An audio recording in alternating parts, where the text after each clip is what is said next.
Olá pessoal, sejam bem-vindos a mais um vídeo do meu canal.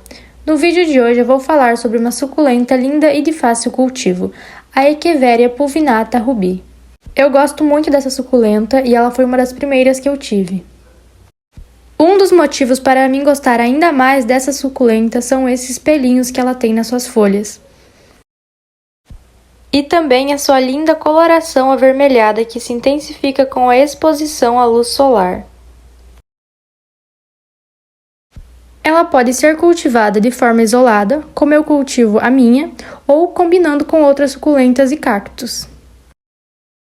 O seu caule não possui folhas na base, então conforme a planta vai crescendo, a base do seu caule fica sem folhas. Então é normal que algumas folhas vão secando. É importante fazer a remoção dessas folhas, pois elas podem servir de refúgio para pragas como as cochonilhas. A floração dessa suculenta também é muito bonita. De início, eu estou mostrando o botão da flor. Geralmente ele fica alguns dias assim, até que a flor se abra. E essa já é a flor aberta. A floração acontece no final do inverno e na primavera. É importante que essa suculenta seja cultivada em um ambiente com bastante luminosidade. Quando exposta ao sol em grande quantidade, essa planta tende a ter as extremidades mais avermelhadas. O frio também faz com que essa coloração seja ainda mais intensificada, como é o caso da minha, que está com a coloração bastante intensa devido ao fato de ficar exposta ao sol e também pela passagem do inverno. Porém, é importante evitar a exposição aos extremos, ao calor extremo e também ao frio extremo. Então, se você mora numa região mais fria no inverno, é bom você ter cuidado com ela para evitar que essa planta seja danificada pelo frio intenso. É muito importante também falar sobre a proliferação dessa suculenta, como fazer mudas, como eu cheguei a um vaso cheio como o meu está no momento. Uma das formas é por sementes, que é pouco utilizada devido à demora. A outra é através de folhas, como eu estou mostrando. Você deve retirar uma folha da planta com bastante cuidado para evitar que ela quebre e colocá-la sob o substrato. Assim, com o tempo, essa folha vai brotando e dando origem a uma nova muda. No momento, eu não tenho nenhuma folha soltando brotinhos para mostrar para vocês, porque conforme eu fui conseguindo fazer mais mudas, eu parei de fazer através de folhas. Até porque, através de folhas, é bastante demorado.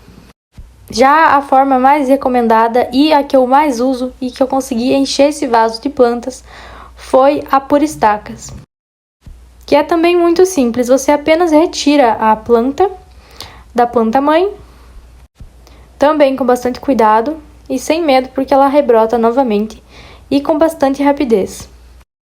Em questão de pouco tempo, ela solta muitas raízes. Eu nunca perdi nenhuma muda que eu fiz dessa suculenta. Então, esse é um dos segredos para você ter um vaso cheio como esse. É você ir multiplicando essa suculenta.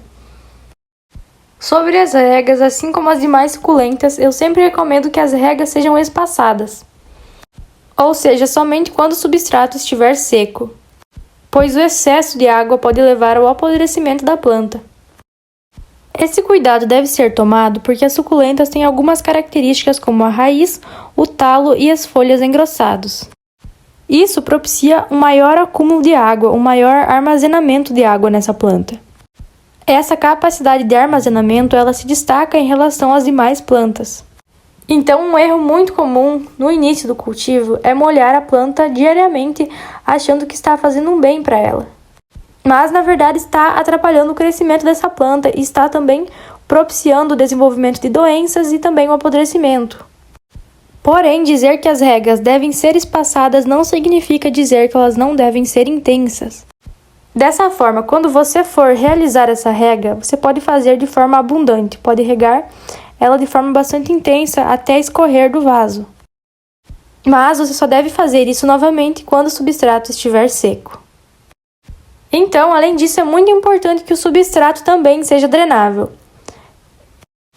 Sendo drenável, o substrato evita o acúmulo de água que pode ser prejudicial para as suculentas. Dessa forma, eu considero essa planta de fácil cultivo. Eu nunca tive intensos problemas com ela. E me conta nos comentários como foi sua experiência de cultivo com essa suculenta. Espero ter ajudado com as informações que trouxe no vídeo. E desejo a todos e todas que tenham uma ótima experiência do cultivo dessa suculenta e que consigam, assim como eu, ter um vaso cheio dessa lindeza. Muito obrigada por ter acompanhado mais um vídeo do meu canal. Se ainda restou alguma dúvida sobre essa planta ou se você quer saber mais alguma coisa sobre alguma outra suculenta, pode deixar nos comentários.